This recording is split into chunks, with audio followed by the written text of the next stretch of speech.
সিআইএনএন crime international news নেটওয়ার্কের কার্যালয়ে এক সংবর্ধনা অনুষ্ঠানের আয়োজন করা হয়।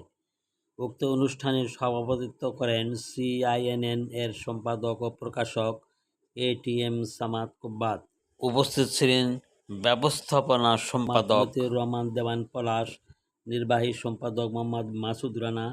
অন্যান্যের মধ্যে উপস্থিত ছিলেন নিজস্ব প্রতিনিধি সুশান্ত মালাকার, ভ্রাম্যমাণ প্রতিনিধি মিন্টু কুমল সরকার, কাহালু প্রতিনিধি শ্রীমান বৈদ্যনাথ, স্টাফ রিপোর্টার মোহাম্মদ শামিউল হক শাইম, ভ্রাম্যমাণ প্রতিনিধি আবরার আল সাঈদ, মোহাম্মদ বকুল হোসেন, সাংবাদিক আনোয়ার হোসেন, উত্তম কুমার বর্মন, জিহাদ হোসেন সুজন সহ প্রমুখ।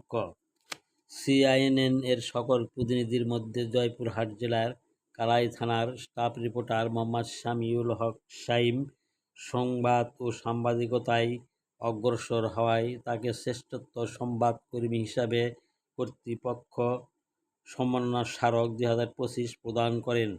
আনুষ্ঠানিকভাবে তাকে ক্রেস্ট, মেডেল এবং সিআইএন লগো খচিত একটি মগ প্রদান করেন।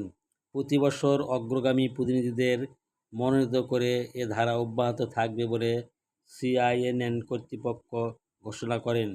পরিশেষে দিক নির্দেশনামূলক বক্তব্য শেষে আপ্যায়নের ব্যবস্থা করা হয়। প্রতি বছর এ ধারা অব্যাহত থাকলে সংশ্লিষ্ট সংবাদকর্মীগণ সংবাদ সংগ্রহে আরও আগ্রহী ও কর্মচঞ্চল হয়ে উঠবে বলে উপস্থিত প্রতিনিধিগণ মন্তব্য পেশ করেন।